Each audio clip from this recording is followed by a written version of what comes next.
تو بے انصافی کرنے سے اللہ تعالیٰ نے منع کیا ہے، اور انصاف جو ہے وہ غیروں کے ساتھ بھی کرنا چاہیے، نہ صرف اپنوں کے ساتھ بلکہ غیروں کے ساتھ بھی انصاف کرنا چاہیے۔ جبکہ خدا کی ذات بابرکات نے قرآن مجید کی سورت مائدہ کی آیت نمبر 49 کے اندر فرمایا ہے کہ جب تم یہود و نصارہ کا فیصلہ کرو تو عدل کے ساتھ کرو، ان کے ساتھ بھی بے انصافی نہیں کرنی، اور ان کے ساتھ انصاف تب ہوگا جب اللہ کے قرآن کے مطابق جو ہے وہ انصاف کیا جائے گا، اور ان کی پیروی بھی نہیں کرنی، یعنی ان کو خوش کرنے کے لیے ان کا فیصلہ نہیں کرنا، اور ان سے بچتے بھی رہنا ہے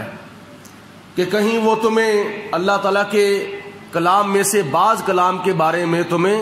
فتنے میں نہ ڈال دیں، تمہیں پھسلا نہ دیں، یعنی تم سے غلط فیصلہ نہ کروا لیں، جیسا کہ لوگ رشوت دے کر غلط فیصلہ جو ہے وہ کروا لیتے ہیں اپنے حق میں۔ فَإِن تَوَلَّوْا، اللہ فرماتا ہے کہ اگر وہ فیصلہ کرتے وقت تمہارے قرآن سے یعنی اللہ تعالیٰ کی کتاب سے منہ پھیر لیں تو فَاعْلَمْ أَنَّمَا يُرِيدُ اللَّهُ أَن يُصِيبَهُم بِبَعْضِ ذُنُوبِهِمْ، تو پھر خوب جان لو اور کان کھول کے سن لو کہ اللہ تعالیٰ تو بس یہی چاہتا ہے کہ ان کو ان کے گناہوں کی وجہ سے سزا دے اہل کتاب کو۔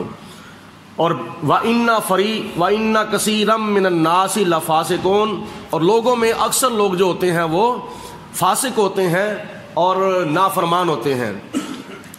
آفا حکم الجاہلیت یبغون، کیا وہ جاہلیت کا فیصلہ چاہتے ہیں، جاہلیت کا حکم چاہتے ہیں؟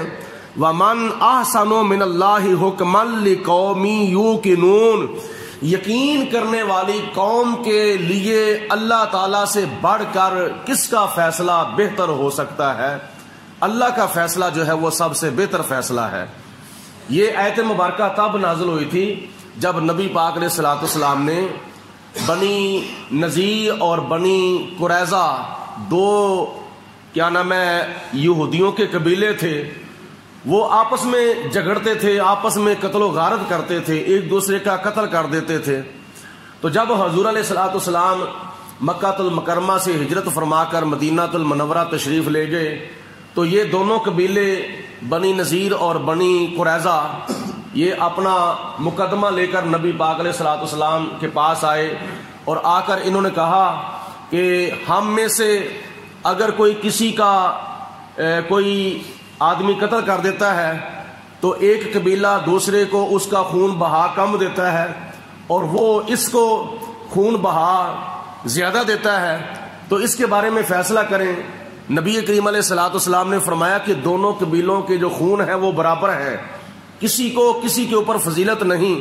یہ نہیں کہ بنی نذیر کا کوئی بندہ قتل ہو جائے تو اس کے خون کی قیمت تھوڑی ہے،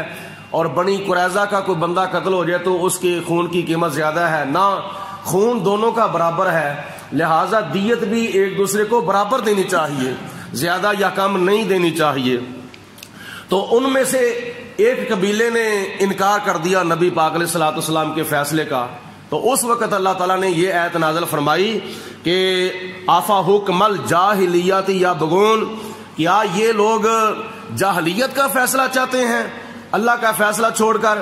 اور یقین کرنے والی قوم کے واسطے اللہ سے بڑھ کر کس کا فیصلہ بہتر ہو سکتا ہے؟ اللہ کا فیصلہ سب سے بہتر ہے۔ آگے اللہ تبارک و تعالیٰ کی ذات بابرکات نے ایک کیا نام ہے پیش گوئی ارشاد فرمائی ہے، آنے والے وقت کی خبر دی ہے، وہ یہ ہے کہ یا ایھا الذین آمنو، اے ایمان والو، لا تتخذوا اليہود والنصارى اولیاء، اے ایمان والو یہودیوں کو اور عیسائیوں کو اپنا دوست نہ بناؤ۔ جو میرے پیارے حبیب علیہ السلام کا کلمہ پڑھتے ہو، جو مسلمان ہو، وہ نہ یہودیوں کو اپنا دوست بناؤ اور نہ عیسائیوں کو اپنا دوست بناؤ۔ یہ آیت مبارکہ اس وقت نازل ہوئی تھی نبی پاک علیہ السلام کے ایک صحابی حضرت عبادہ بن صامت رضی اللہ تعالی عنہ اور ایک رئیس المنافقین، تمام منافقوں کا جو سردار تھا، عبداللہ بن ابی، ان دونوں کے بارے میں اللہ تعالیٰ نے یہ آیت نازل فرمائی تھی کہ حضرت عبادہ بن صامت صحابی رسول آپ فرماتے تھے کہ مجھے کیا نام ہے یہود و نصارہ سے بہت نفرت ہے. عبداللہ بن ابی جو منافقانہ طور پر کلمہ پڑھتا تھا اس نے کہا نہیں مجھے تو یہود و نصارہ سے بہت پیار ہے, مجھے تو ان سے بہت دوستی ہے. تو اللہ تعالیٰ نے فرمایا کہ اگر تم نے کلمہ پڑھا ہے اپنے دل سے, دل کی گہرائیوں سے, تو پھر لا تتخذوا اليہود والنصارى اولیاء, نہ یہودیوں کو اپنا دوست بناؤ اور نہ عیسائیوں کو اپنا دوست بناؤ. بعضهم اولیاء بعض, وہ صرف آپس میں ایک دوسرے کے دوست ہیں. اے ایمان والو, نہ یہودی تمہارے دوست ہو سکتے ہیں اور نہ عیسائی تمہارے دوست ہو سکتے ہیں. تو جب وہ ہمارے دوست نہیں ہو سکتے تو ہمیں ان کے ساتھ دوستی کرنے کی کیا ضرورت ہے؟ اللہ تعالیٰ نے فرمایا مسلمانوں آپس میں ایک دوسرے کے ساتھ دوستی کرو, یہودیوں کے ساتھ دوستی نہ کرو, عیسائیوں کے ساتھ دوستی نہ کرو. آگے خدا تعالیٰ نے پھر آنے والے وقت کی ایک خبر دی کہ وَمَن يَتَوَلَّ مِنكُمْ, اگر جو کوئی تم میں سے ان کے ساتھ دوستی کرے گا. اے ایمان والو, اگر تم میں سے جو کوئی یہودیوں کے ساتھ عیسائیوں کے ساتھ دوستی کرے گا تو اللہ نے فرمایا فَإِنَّهُ مِنْهُمْ, وہ انہی میں سے شمار ہوگا. مسلمان ہو, کلمہ چاہے پڑھے, لیکن یہود و نصارہ کے ساتھ اگر دوستی رکھتا ہے تو اللہ تعالیٰ نے فرمایا کہ وہ ان کے اندر ہی شمار ہوگا. اور حدیث پاک میں آتا ہے نبی کریم علیہ الصلوۃ والسلام نے ارشاد فرمایا من تشبہ قوما فہو منہ, جو کوئی کسی قوم کی مشابہت اختیار کرتا ہے وہ قیامت کے دن انہی میں سے شمار کیا جائے گا. یعنی دوستی اگر مسلمانوں کے ساتھ کی جائے تو ہمارا حشر قیامت کے دن مسلمانوں کے ساتھ ہوگا.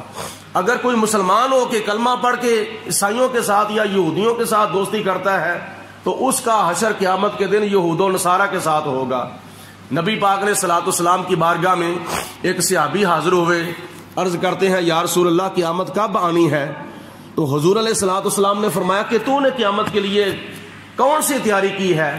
عرض کی یا رسول اللہ میں نے کوئی اتنے نیک اعمال تو کیے نہیں ہیں,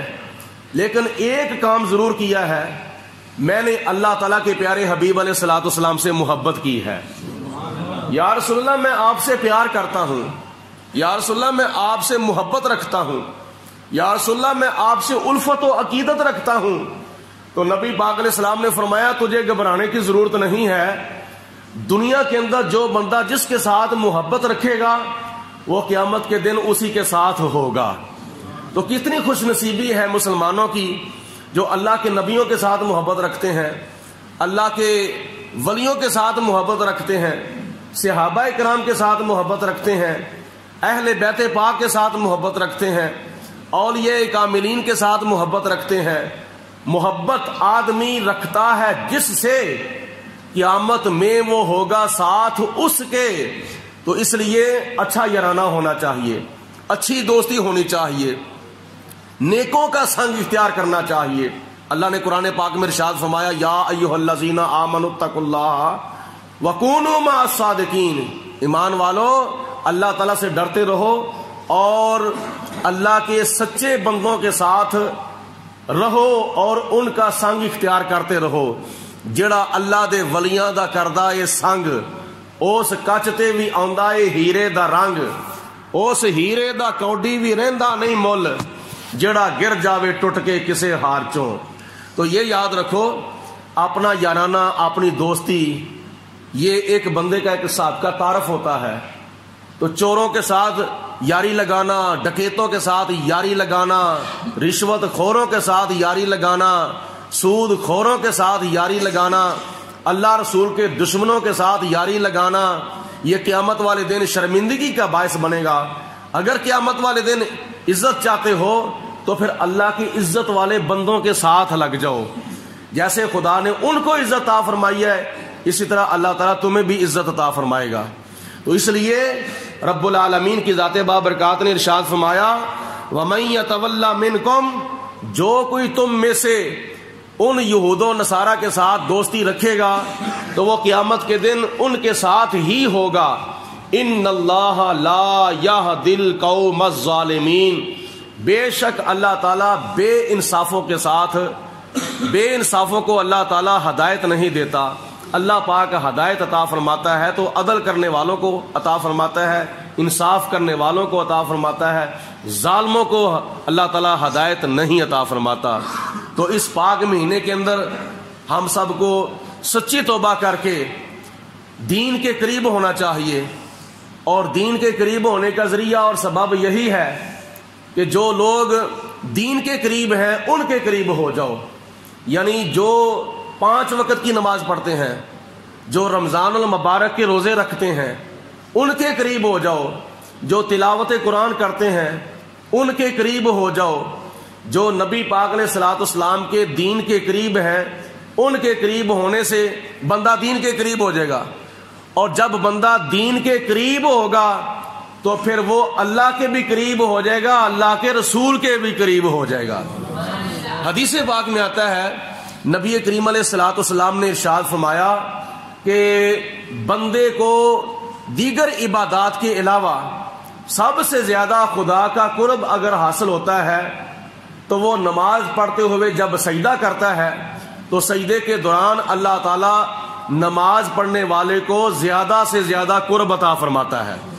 معلوم یہ ہوا کہ خدا کا قرب حاصل کرنا ہو تو اللہ کی بندگی کرو، جیسا کہ حدیث قدسی میں آتا ہے نبی کریم علیہ الصلوۃ والسلام ارشاد فرماتے ہیں کہ بندہ نوافل پڑھتا پڑھتا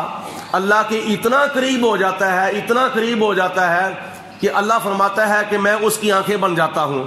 میں اس کے کان بن جاتا ہوں، میں اس کی زبان بن جاتا ہوں، میں اس کے ہاتھ بن جاتا ہوں، میں اس کے پاؤں بن جاتا ہوں. یہ خدا کی بندگی کرنے کی برکت سے